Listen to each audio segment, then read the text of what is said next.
வணக்கம். கல்வி என்பது சமூகத்தின் மிகப்பெரிய ஒரு ஒளி, ஒரு வழிகாட்டி. ஆரம்ப கல்வி மட்டுமல்ல, பல்கலைக்கழக கல்வி கூட எங்கள் சமூகத்தை சரியான முறையில், சரியான திசையில் இட்டுச் செல்ல அவசியமானது. எனவே இலங்கையில் உள்ள இந்த கல்வி பரப்புக்குள்ளே, இந்த கல்வி கட்டமைப்புக்குள்ளே எவ்வாறு சரியான பல்கலைக்கழக கல்வியை வழங்குவது, உயர்கல்வி எவ்வாறு சரியான முறையில் வழிகாட்டுவது என்பது மிக பிரதானமான ஒன்று. இதன் அடிப்படையில் தான் ஒரு பொறுப்பான, எதிர்காலத்தை நோக்கிய வளமான ஒரு சமூகத்தை உருவாக்க முடியும் என்பதில் நாங்கள் தெளிவான நம்பிக்கை கொண்டிருக்கிறோம்.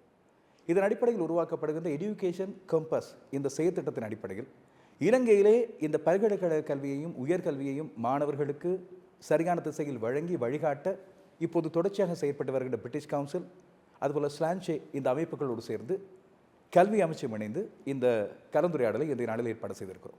இன்றைய இந்த வழிகாட்டல் கலந்துரையாடலுக்கு நாங்கள் அடித்திருப்பவர் 25 ஆண்டுகளுக்கு மேலே கல்வித்துறையிலே தன்னுடைய அனுபவத்தை கொண்டு இந்த சமூகத்தை வழிநடத்தி வருகின்ற ஒரு மூத்த சட்டத்தரணி டாக்டர் நிசாம் ரசாக். இவர் இலங்கையின் பிரத்யேக உயர்கல்வி நிறுவனங்களின் சங்கத்தின் பிரதி தலைவர், தேசிய உயர்கல்வி மாநாட்டுக்கான தவிசாளர். இது மட்டுமல்லாமல் பிரிட்டிஷ் கவுன்சில் தெற்காசிய டீப் டயலாக் உயர்கல்வி மாநாட்டில் பங்கேற்றதோடு கடந்த வருடம் லண்டனில் நடைபெற்ற பிரிட்டிஷ் கவுன்சில் கோயிங் குளோபல் உயர்கல்வி தலைவர்கள் மாநாட்டிலும் இலங்கை சார் குழுவில் அங்கம் வகித்திருந்தார். அந்த பிரிட்டிஷ் கவுன்சில் கோயிங் குளோபல் மாநாட்டில் 50 நாடுகளிலிருந்து 450 உயர்கல்வி துறை தலைவர்கள் பங்கு கொண்டார்கள். டாக்டர் நசீம் ரசாக், வணக்கம். வணக்கம். இதிலே நாங்கள் இந்த ஆஃப்டர் A-levels என்ற ஒரு விடயம் அடிக்கடி பேசப்படுகின்ற ஒரு விடயம். ஆனால் உயர் தரத்துக்கு பிறகு எங்களது மாணவர்களுக்கு அதுபோல பெற்றோருக்கு சரியான வழிகாட்டுதல்கள் இந்த உயர்கல்விக்கு பிறகு நாங்கள் எடுக்க போகின்ற கல்வித்துறை தொடர்பாக இல்லை. இது குறித்து உங்களுடைய கருத்து, அதுபோல் உங்களுடைய ஆலோசனைகள் என்னென்ன? ஆஃப்டர் A-level என்ற டெக்லைன் குறிப்பாக பெற்றோர்களுக்கு அநேகமான ஸ்ட்ரெஸ்ஸை கொடுக்குற ஒரு டெக்லைனாக வந்திருக்குது.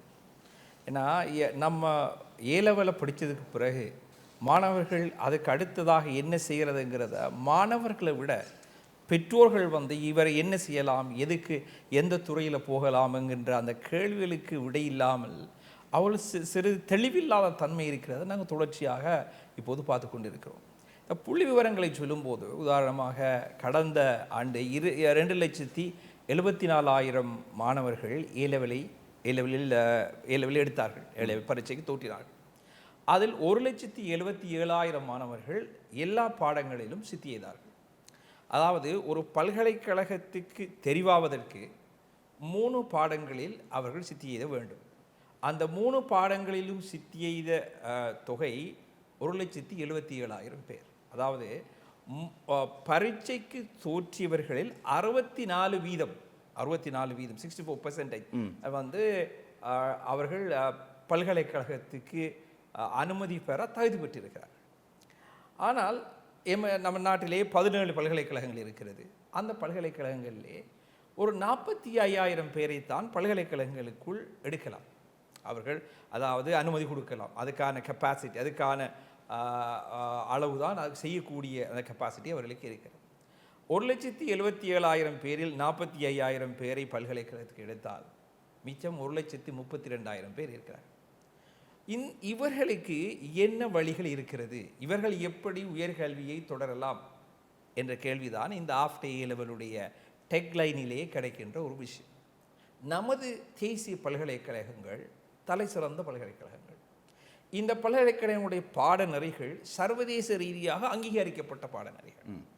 அதாவது ஒரு பேச்சுலர்ஸ் டிகிரி என்பது 4 வருடத்துக்குரிய பேச்சுலர்ஸ் டிகிரி. இதனுடைய பாட அமைப்பு, இதனுடைய சிலபஸ், இதனுடைய அசஸ்மெண்ட் மெத்தட், அதாவது பரீட்சைகள் அனைத்துமே சர்வதேச ரீதியாக அங்கீகரிக்கப்பட்ட பாடநெறிகள். ஆகவே இந்த 24 பல்கலைக்கழகத்துக்கு அனுமதி பெற்றவர்கள் பல்கலைக்கழகத்துக்கு போக வேண்டும் என்பது என்னுடைய முதலாவது ஆலோசனை.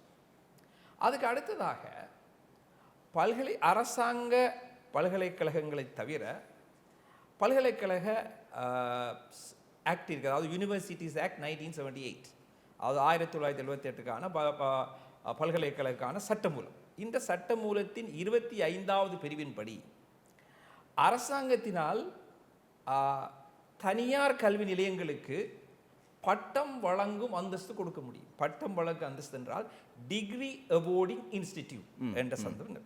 இது பல்கலைக்கழகங்கள் டிகிரி புரோகங்களை செய்வது போல இவர்களுக்கும் அவர்களாகவே பட்டப்படிப்புகளை, டிகிரி புரோகிராம்களை செய்யக்கூடிய அனுமதியை சட்ட மூலமாக அரசாங்கம் வழங்கியிருக்கிறது, அதாவது கல்வி அமைச்சு வழங்கியிருக்கிறது.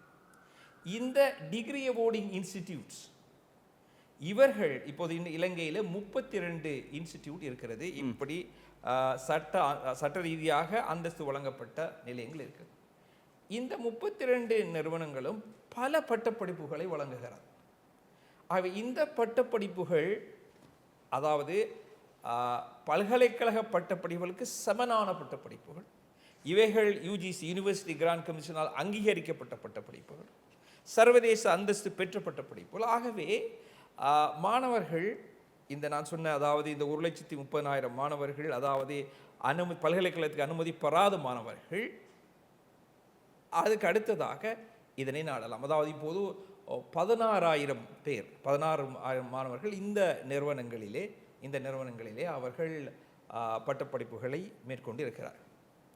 அதுக்கு அடுத்ததாகத்தான் வெளிநாட்டு பல்கலைக்கழகங்கள் இலங்கையிலே பட்டப்படிப்புகளை வழங்குகிறது. உதாரணமாக ஃபாரின் யூனிவர்சிட்டிஸ், இந்த யூகே யூனிவர்சிட்டிஸ், ஆஸ்திரேலியன் யூனிவர்சிட்டிஸ், அவர்கள் பட்டப்படிப்புகளை வழங்குகிறார்கள். அந்த பட்டப்படிப்புகளுக்கு டிரான்ஸ்நேஷனல் எஜுகேஷன் சொல்லுவோம். அதாவது அவர்கள் அதே பட்டப்படிப்பை இலங்கையிலே வழங்கக்கூடியதாக இருக்கிறது. ஆகவே நான் 3 பாதைகளை உங்களுக்கு நான் சொல்கின்றேன். ஒன்று, உங்களுக்கு பல்கலைக்கழகத்துக்கு கிடைத்தால் அதனை பெறுவது. பல்கலைக்கழகத்துக்கு கிடைக்காத தருவாயில் டிகிரி அவார்டிங் இன்ஸ்டிடியூட், கல்வி அமைச்சினால் அங்கீகரிக்கப்பட்ட பட்டம் வழங்கும் நிறுவனங்களில் இதனை நாங்கள் படிக்க ஆரம்பிக்கலாம்.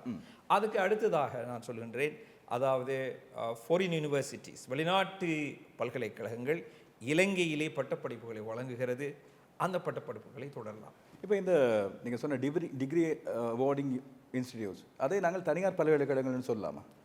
அதாவது டிகிரி அவார்டிங் இன்ஸ்டிடியூட் உண்மையாகவே அதாவது தனியார் பல்கலைக்கழகம், அந்த சட்டத்தின் படிக்க அந்த பல்கலைக்கழகம் என்ற வார்த்தையை பாவிக்க முடியாது என்பதனால் தனியார் பல்கலைக்கழக அந்தஸ்தை கொண்ட நிலையங்கள் என்று நான் சொல்லலாம். அதாவது பல்கலைக்கழகத்துக்கு இருக்கின்ற அனைத்து அந்தஸ்தும் இந்த நிறுவனங்களுக்கு உண்டு. டாக்டர், இதுதான் இப்போ உதாரணமாக இலங்கை பல்கலைக்கழகங்கள், அரசு பல்கலைக்கழகங்கள் எடுத்துக்கொண்டால் இலவசமாக தான் இந்த கல்வி திட்டங்கள் வழங்கப்படுகின்றன.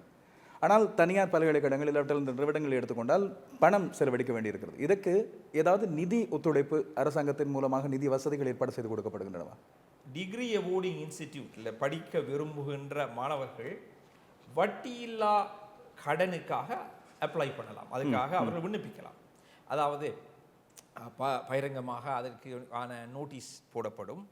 A-level ரிசல்ட்ஸ் வந்ததுக்கு பிறகு அந்த நோட்டீஸ் விடப்படும். அந்த நோட்டீஸ் வந்த உடனே அவர்கள் நாங்கள் இந்த லோன் ஸ்கீம் எங்களுக்கு தேவை என்று அந்த அப்ளிகேஷனை கல்வி அமைச்சுக்கு அனுப்பலாம். அந்த அப்ளிகேஷனை கல்வி அமைச்சுக்கு அனுப்பினதுக்கு பிறகு அந்த கல்வி அமைச்சு என்ன செய்வார்கள் என்றால், இந்த 32 நிறுவனங்கள் இருக்கிறது, உங்களுக்குரிய பாடத்திட்டம் எந்த நிறுவனத்தில் இருக்கிறதோ அந்த நிறுவனத்தை நீங்கள் தெரிவு செய்யுங்கள் என்று சொல்வார். அப்போ இந்த அப்ளை பண்ண மாணவர்கள் அந்த பாடத்திட்டத்தையும் கல்வி நிலையத்தையும் தெரிவு செய்ய வேண்டும். அவ்வாறு அவர்கள் தெரிவு செய்ததுக்கு பிற்பாடு அவர்களுக்கு ஒரு நேர்முக பரீட்சை இருக்கும். அந்த நேர்முக பரீட்சைக்கு பிற்பாடு இந்த வட்டியில்லா கடன் திட்டத்தை அவர்கள் அறிமுகப்படுத்துவார்கள். படித்து முடித்ததுக்கு பிறகுதான் அந்த கடனை திருப்பி செலுத்துகின்ற சலுகை அவர்களுக்கு இருக்கிறது. ஆகவே சுருக்கமாக சொல்ல போனால் இந்த வட்டியில்லா கடன் திட்டம் மிகவும் உதவுவதான திட்டம். இதனை பலரும் அறிவதில்லை. ஆகவே நீங்கள் இந்த வட்டியில்லா கடன் திட்டத்தின் மூலமாக இந்த டிகிரி அவார்டிங் இன்ஸ்டிடியூட்டில் உங்களுக்கு படிக்கலாம். கடந்த 3 வருட A-level ரிசல்ட்ஸ்க்கு உள்ளவர்கள் இதுக்காக அப்ளை பண்ணலாம். 3 வருடத்துக்குள் இதுக்குள் அப்ளை பண்ணலாம். கடைசி 3 வருடத்துக்குள் அப்ளை பண்ணணும். அதோடு 3 பாடத்திலும் அவர்கள் சித்தி எதிர்க்க வேண்டும். அதாவது பல்கலைக்கழகத்துக்கு போவதற்கான அந்த அனுமதிக்குரிய தகுதி அவர்களுக்கு இருக்க வேண்டும். இப்படி இருந்தால் இதன் மூலமாகவும் செய்யலாம். இப்போ படித்துக் கொண்டிருக்கிற மாணவர்கள் பல பேர் தொழில்சார் கல்வியை எதிர்பார்க்கின்றார்கள். நிறைய பேர் தொழில்சார் டிப்ளோமா பாடநெறிகள் தொடர்பாக நிறைய விடயங்களை தேடிக்கொண்டிருக்கிறார்கள். ஆனால் இது தொடர்பாக ஒரு தெளிவற்ற தன்மை இருக்கிறது. இந்த தொழில்சார் டிப்ளோமா பாடநெறி இது தொடர்பான ஒரு விளக்கமுறை வழங்க முடியுமா? இன்று உலகத்திலே டிகிரி விட தொழில்சார் டிப்ளோமா, தொழில்சார் கல்விக்கு கிராக்கி மிகவும் அதிகப்படுத்தி கொண்டு வருகிறது. அதாவது இன்றைய சிந்தனை என்னென்றால், நாம் உதாரணமாக டிகிரி ப்ரோக்ராம்கள் அறிவை வளர்க்குகிறது, பயிற்சியை வழங்குவதில்லை என்ற ஒரு ஒரு ஒரு ஒரு விவாதம் இருக்கிறது. அதாவது நீங்கள் டிகிரி மூலமாக மாணவர்கள் அறிவை தேடுகிறார்கள், ஆனால் அந்த அறிவை பயிற்சி மூலமாக தெரிவு செய்வது இல்லை. அதனால் அவர்கள் வேலைக்கு வரும்போது அவர்களை மீண்டும் பயிற்சிக்க வேண்டிய ஒரு நிலைப்பாடு இருக்கிறது என்கின்ற ஒரு சிந்தனை இருக்கிறது. அதுக்கு அடுத்ததான சிந்தனை, இங்கே அறிவு இப்போது எங்கே இருக்கிறது என்றால், அறிவு ஞாபகப்படுத்தப்பட வேண்டியது இல்லை. அறிவு ஏற்கனவே கம்ப்யூட்டரிலே சேவ் பண்ணி இருக்கிறது. அதாவது கூகுள் பண்ணினால் எல்லா அறிவையும் பெற்றுக்கொள்ளலாம்.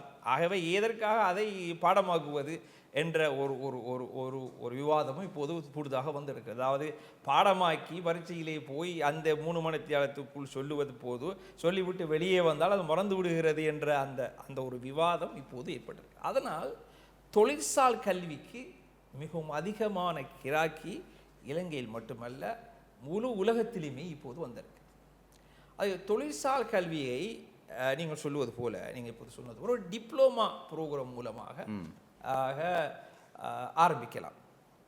நமது நாட்டிலே தொழிற்சால் கல்வி மிக சிறப்பாக இருக்கிறது. ஆனால் அதனை பெற்றோர்களும் மாணவர்களும் சரியாக அறியவில்லை என்பதுதான் என்னுடைய நிலைப்பாடு. உதாரணமாக டெர்ஷரி எடுகேஷன், அதாவது tertiary and vocational education commission, அதாவது டிவெக்னு சொல்லுவார்கள். இந்த டிவெக் ஆரம்பிக்கப்பட்டது 1990ஆம் ஆண்டு. அதாவது டிவெக் எடுகேஷன் ஆக்டின் கீழே, அதாவது 1990ஆம் ஆண்டு ஆரம்பிக்கப்பட்டு இவர்கள் மிகவும் சிறப்பான தொழிற்சாலை கல்விகளை வழங்கியிருக்கார். உதாரணமாக இன்று automobile industry, ICT, computing, construction, quantity survey, இப்படி நீங்கள் இந்த இந்த எலக்ட்ரானிக் அண்ட் எலக்ட்ரிக்கல் இன்ஜினியரிங் இந்த ஏரியாக்களை பார்க்கும்போது இதுதான் இன்று உலகத்திலே அதிகமாக தேவைப்படுகிறது. உதாரணமாக கனடா, அமெரிக்கா போன்ற நாட்டில் பார்த்தா ஆட்டோமொபைல் இன்ஜினியருக்கு மிகவும் கிராக்கி இருக்கிறது. அது இன்ஜினியர் அல்ல, ஆட்டோமொபைலே ரிப்பேர் பண்ண வேண்டியவர்கள். அதாவது நாம் நம்ம நாட்டில் கராஜில் பண்ணி கொடுக்குறோம். அப்போ அங்கே இருக்கிற கராஜ் பாஸுக்கு வந்து அவர் முறையாக படித்தவர் இல்லை, பயிற்சியில் வந்தவர். அப்போ இப்போ என்ன சொல்லலாம், இந்த பயிற்சியையும் படிப்பையும் சேர்த்து உண்டாக்கி தான் இந்த தொழிற்சார் கல்வி டிப்ளமா. ஆகவே TVEC tertiary and vocational education commission வந்து இப்போது பல பாடத்திட்டங்களை பயிற்சிகள் இதுகளை இன்ட்ரடியூஸ் பண்ணியிருக்கிறது, அதாவது அறிமுகப்படுத்தியிருக்க. அவைகள் மூலமாகவும் தொழிற்சார் கல்வியை பெறலாம். இந்த யூகே நிறுவனங்கள் பற்றி சொன்னீர்கள். யூகே நிறுவனங்கள் நிறைய டிப்ளமா கல்வி நிலையங்களை இலங்கையில் வழங்குகின்றன. அதோடு சம்பந்தப்பட்டதாக இந்த குவாலிஃபிகேஷன் ஃப்ரேம் ஒர்க் என்ற விடயம் பேசப்படுகிறது. அதை பற்றி கொஞ்சம் தெளிவுபடுத்துகிறேன். அதாவது ஒரு த குவாலிஃபிகேஷன் ஃப்ரேம் ஒர்க் என்று சொல்லும்போது, நம்ம முதலில் இலங்கை நமது நாட்டுடைய எஜுகேஷன் எடுத்தால் டெர்சரி அண்ட் வொகேஷனல் எடுகேஷன் கமிஷனில் national vocational qualification framework, national vocational qualification frame ஒர்க்னு சொல்லுவாங்க. இதில் உதாரணமாக நாங்கள் சொல்லுவோம், லெவல் இருக்கிறது, ஒவ்வொரு லெவல் இருக்குது. ஒரு லெவல்லே லெவல் 1 முதலாவது லெவல்லேருந்து 4வது லெவல் வரையில் சர்டிஃபிகேட் லெவல்னு சொல்லுவாங்க. 5ஆவதும் 6ஆவதும் வந்து டிப்ளமா லெவல்னு சொல்லுவார்கள். 7ஆவது வந்து ஒரு டிகிரிக்கு சமனான லெவல்னு சொல்வார்கள் இலங்கையில். எங்களுக்கு முக்கியமானது ஆஃப்டர் ஏ லெவல், எனக்கு முக்கியமானது லெவல் 5, லெவல் 6, அதாவது NVQ லெவல் 5, NVQ லெவல் 6. இது வந்து managerial supervisory level skills develop பண்ணுறதுன்னு சொல்லுவாங்க. இந்த 5, 6ஆவது இந்த இரண்டு லெவல்களிலேயும் அந்த குவாலிஃபிகேஷன் இருக்க வேண்டும். அதாவது மாணவர்கள் படிக்க போகும்போது அது லெவலை பார்க்க வேண்டும். அதாவது நான் ஏ லெவல் முடித்து விட்டேன், இப்போது நான் படிப்புகின்ற குவாலிஃபிகேஷனுடைய லெவல் என்ன என்றால், அதாவது இலங்கையில் வந்து லெவல் 5, லெவல் 6, அதாவது NVQ level 5, NVQ level 6. NVQ level பற்றி நான் சொன்னேன். NVQடைய ஸ்ரீலங்கா NVQ லெவலும் யூகே NVQ லெவலிலும் அந்த நம்பர்ஸில் ஒரு வித்தியாசம் இருக்குது. அதாவது நான் இப்போ சொன்னேன், NVQ லெவல் ஸ்ரீலங்கா வந்து 5, 6 சொன்னேன். அதாவது 5, 6 வந்து ஏ லெவல் முடிச்சோன்னு வரலாம்னு. யூகே NVQ லெவலில் வந்து 4, 5, அதாவது யூகே NVQ பார்க்கும்போது லெவல் 4, லெவல் 5 அது ரெண்டும். அதாவது லெவல் 4 நாங்கள் சொல்லலாம் டிப்ளோமா என்று சொல்லலாம். லெவல் 5 ஹையர் டிப்ளோமா இல்லாட்டி ஹையர் நேஷனல் டிப்ளோமா என்று சொல்லலாம். அப்போ லெவல் 4 அண்ட் லெவல் 5 இது ரெண்டும் தான் அந்த தொழிற்சார் கல்வி சம்பந்தமாக பார்க்கணும். அதான் அடுத்த கேட்க வந்து அதாவது ஐக்கிய ராஜ்யத்தில் இருந்து இலங்கையிலே வழங்கப்படுகின்ற பல்வேறு கல்வி நிறுவனங்களின் பாடநெறிகளில் இது அங்கீகரிக்கப்பட்டது என்று எப்படி தெரிந்து கொள்வது நீங்கள் தெளிவான விளக்கம் ஒன்றை கொடுத்துட்டு ஆஃப் கால் ரெகுலேஷன் கட்டாயமாக இருக்க வேண்டும். அதாவது அது டிப்ளோமா ஹையர் டிப்ளோமா மட்டும் டிகிரி அல்ல. டிகிரிங்கிறது டிகிரி தொழில்சார் சம்பந்தப்பட்ட தொழில்சார் சம்பந்தப்பட்ட விஷயம். அதே போல இந்த வெளிநாட்டு பல்கலைக்கழகங்கள் இலங்கையிலே பல்வேறு கற்கனர்களை வழங்குகின்றன. இது குறித்த ஒரு தெளிவாக்க மாணவர்களுக்கு பெற்றோருக்கும் அது குறித்த ஒரு சின்ன குழப்பம் ஒன்று இருக்கிறது. இந்த வெளிநாட்டு பல்கலைக்கழகங்கள் இலங்கையிலே வழங்குகிற கல்வி நெறிகள் தொடர்பாக அது மேற்கொண்டு எவ்வாறு கொண்டு செல்லப்பட வேண்டும் என்று அது குறித்து என்ன சொல்ல விரும்புகிறீர்கள்? வெளிநாட்டு பல்கலைக்கழகங்கள் இலங்கையிலே கல்வி அதாவது டிகிரியை வழங்குகிறார்கள். இது உண்மையிலேயே ஒரு சிறப்பான ஒரு அம்சம், ஒரு சிறப்பான வாய்ப்பு. எங்களுக்கு வெளிநாட்டு கல்வியை இலங்கையிலே பெறக்கூடிய ஒரு பெரும் வாய்ப்பு. இதனால் பல மாணவர்களுடைய எதிர்காலங்களை நாம் உருவாக்கியிருக்கோம். உதாரணமாக வெளிநாட்டில் உள்ள ஒரு பல்கலைக்கழகம் இலங்கையிலே பயோமெடிக்கல் சயின்ஸ் என்ற புரோகிரத்தை பிஎஸ்சி ஆனர்ஸ் பயோமெடிக்கல் சயின்ஸ் என்ற புரோகிரத்தை இங்கே வழங்கியது. இலங்கையில் அதில் தேர்ச்சி பெற்ற ஒரு மாணவி, இலங்கையில் படித்து தேர்ச்சி பெற்ற ஒரு மாணவி இங்கிலாந்தின் ஆக்ஸ்ஃபோர்ட் பல்கலைக்கழகத்திலே இப்போது ஒரு ரிசர்ச் ப்ராக்டிஷனராக, அதாவது நெஞ்சு வருத்தத்துக்குரிய மருந்தை கண்டுபிடிக்கின்ற விஞ்ஞானிகளோடு சேர்ந்த ஒரு குழுவிலே அங்கம் வகிக்கக்கூடியதாக இருக்கிறார். அவர் இன்று ஆக்ஸ்ஃபோர்ட் யூனிவர்சிட்டின்னு சொல்லும்போது உலகத்தில் இருக்கிற முதலாவது ரேங்க் பண்ணின யூனிவர்சிட்டி, எந்த ஒரு ரேங்கிலும் நம்பர் 1 வார யூனிவர்சிட்டி. அந்த மாணவருக்கு அவர் எங்களுடைய பல்கலைக்கழகத்துக்கு போகக்கூடிய வாய்ப்பு அவருக்கு கிடைக்கவில்லை. அவர் இந்த இங்கிலாந்து பல்கலைக்கழகத்தின் பாடத்திட்டத்தை 3 வருஷத்தையும் இங்கே படித்தார். படித்ததுக்கு பிற்பாடு இன்று அவருடைய எதிர்காலத்தை பாருங்கள், அவர் விஞ்ஞானிகளோடு இப்போது வேலை செய்ய கொண்டிருக்கிறார். அதாவது இலங்கையிலே இந்த வெளிநாட்டு பல்கலைக்கழகங்கள் இந்த வாய்ப்பை கொடுப்பது ஒரு சிறப்பான விடயம். ஆனால் இது எப்படி இதனுடைய அமைப்பு ஸ்ட்ரக்சர் எப்படிங்கிறத பற்றிய சின்ன ஒரு விளக்கத்தை நான் உங்களுக்கு தருகிறேன். முதலாவதாக, ஒரு வெளிநாட்டு பல்கலைக்கழகம் அந்த பல்கலைக்கழகத்தில் இருக்கின்ற பாடநெறியை இலங்கையில் வழங்கும். அதாவது அதே பாடநெறி, பிஎஸ்சி ஆனர்ஸ் குவான்டிட்டி சர்வேயிங், அதே பாடநெறி, அதே பாடத்திட்டம், எல்லா எக்ஸாம் அசஸ்மெண்ட் எல்லாமே அதே சிஸ்டத்தில் இலங்கையில் வழங்குவார். அப்படி வழங்கும்போது சுருக்கமாக சொல்லப்போனால் இங்கிலாந்திலே இருந்து படிக்கின்ற ஒரு மாணவரும் இலங்கையிலே படிக்கின்ற மாணவரும் ஒரே பாடத்தை தான் படிக்கிறார்கள், ஒரே பரீட்சையை தான் எடுக்கிறார்கள், ஒரே திகதியில் தான் பட்டதாரி ஆகிறார்கள். ஒரு வித்தியாசம், இவர் இலங்கையில் இருக்கிறார், அவர் இங்கிலாந்தில் இருக்கிறார். அவர் இங்கிலாந்தில் இருக்கும்போது அவர் அங்கே கொடுக்கின்ற ஃபீஸ், அங்கே கட்டுகின்ற கட்டணம் இங்கே இருக்கின்ற கட்டணத்தை விட ஒரு 7 மடங்கு கூடுதலாக இருக்கும். ஆகவே அதுக்கு சொல்லுவார்கள் ஃப்ரெஞ்சைஸ் ஆபரேஷன். டாக்டர், இந்த வெளிநாட்டு பல்கலைக்கழகங்கள் டாப் அப் டிகிரி என்ற ஒன்றை வழங்குகின்றார்கள். இது பற்றி தெளிவான விளக்கம் ஒன்று தர முடியுமா? முதலாவது, இந்த டாப் அப் டிகிரி என்ற வார்த்தையே அது ஒரு பிழையான வார்த்தை. டாப் அப் டிகிரி என்ற ஒரு டிகிரி கிடையாது. அதாவது என்ன சொல்கிறோன்னு சொன்னால், இது ஒரு முழுமையான டிகிரி ப்ரோக்ராம். அதாவது நான் உங்களுக்கு விளங்கப்படுத்துறதுக்கு இப்போ பாருங்கள், இதில் ஒரு ஓனர்ஸ் டிகிரி ஓனர்ஸ் டிகிரி 3 வருஷத்துக்கு கொண்டு இருக்கு. ஓனர்ஸ் டிகிரி இதில் இயர் 1, இயர் 2, இயர் 3. இப்போ என்ன செய்யணும்னு சொன்னால், உதாரணமாக நீங்கள் சொன்னீங்க முதல் ஒரு ஹையர் டிப்ளோமா ஒருத்தர் படிச்சிருக்கிறார். அந்த ஹையர் டிப்ளோமா அவர் படிக்கும்போது diploma level 4, higher diploma level 5 இதை படித்து முடிச்சிருப்பார். படித்து முடித்தா அவருக்கு நேரடியாகவே ஃபைனல் இயருக்கு லெவல் 6 ஃபைனல் இயருக்கு போகக்கூடிய வாய்ப்பு இருக்கிறது. இவர் ஃபைனல் இயருக்கு போகும்போது அதனை சிலர் டாப் அப்னு சொல்வார்கள். நான் அந்த வார்த்தைக்கு அவ்வளோ விருப்பம் இல்லாதால் கம்ப்ளீஷன் அவார்ட், அதாவது ஒரு டிகிரியை முடிப்பதற்கு ஏற்கனவே அவர் படித்த லெவல் 4, லெவல் 5 இந்த டிப்ளோமாவை வைத்து இந்த ஃபைனல் இயரை அவர் செய்வார். அதாவது ஃபைனல் இயருக்கு அவர் போவார். ஃபைனல் இயருக்கு ஏன் போகிறார் என்றால், அவர் ஏற்கனவே 1வது 2வது வருடங்களுக்குரிய படிப்பை டிப்ளோமா மூலமாக முடித்திருக்கிறார். அதனால் அவரை ஃபைனல் இயருக்கு போகலாம் அதைத்தான் இவர்கள் டாப் அப் டிகிரி என்பார்கள். அது டாப் அப் டிகிரி அல்ல, முழுமையான ஒரு டிகிரி ப்ரோக்ராம். அதில் அவர்கள் சொல்வார்கள் இயர் 1 இயர் 2 இதற்கு அக்ரிடேட் ப்ரையர் லேர்னிங், அதாவது ஏற்கனவே படித்ததை சமமாக்குவது.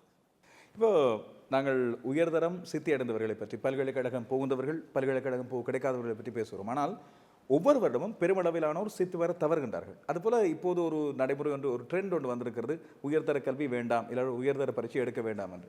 இந்த மாணவர்களுக்கான உங்களது வழிகாட்டுதல் எப்படி இருக்கும்?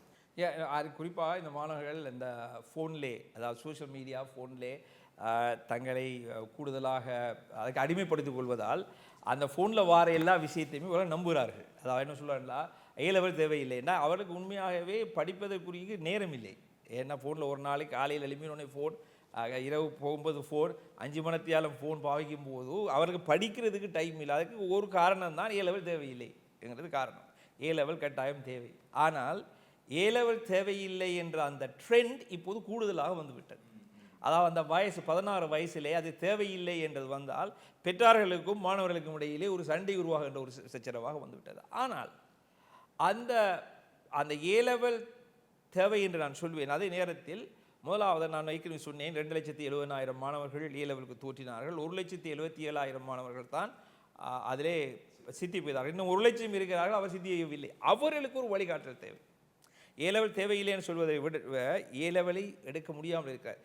கடந்த வருடம் A-level 29,000 மாணவர்கள் 3 பாடத்திலும் ஃபெயில் பண்ணியிருக்கிறார்கள். 29,000 பேர். அப்போ இந்த 29,000 பேர் 3 பாடத்தில் ஃபெயில் பண்ணால் அவர்களுக்கு எதிர்காலம் இல்லையா? அவர்களுக்கு எதிர்காலத்தை உருவாக்குவது இல்லையா? அதற்குத்தான் ஃபவுண்டேஷன் ப்ரோக்ராம். இந்த ஃபவுண்டேஷன் ப்ரோக்ராம் என்னவென்றால் A-levelக்கு சமனான ப்ரோக்ராம். இந்த ஃபவுண்டேஷன் ப்ரோக்ராத்தை இப்போது நிறைய நாடுகள், அதாவது பல்கலைக்கழகங்கள் இதனை அங்கீகரித்து கொண்டு வருகிறது.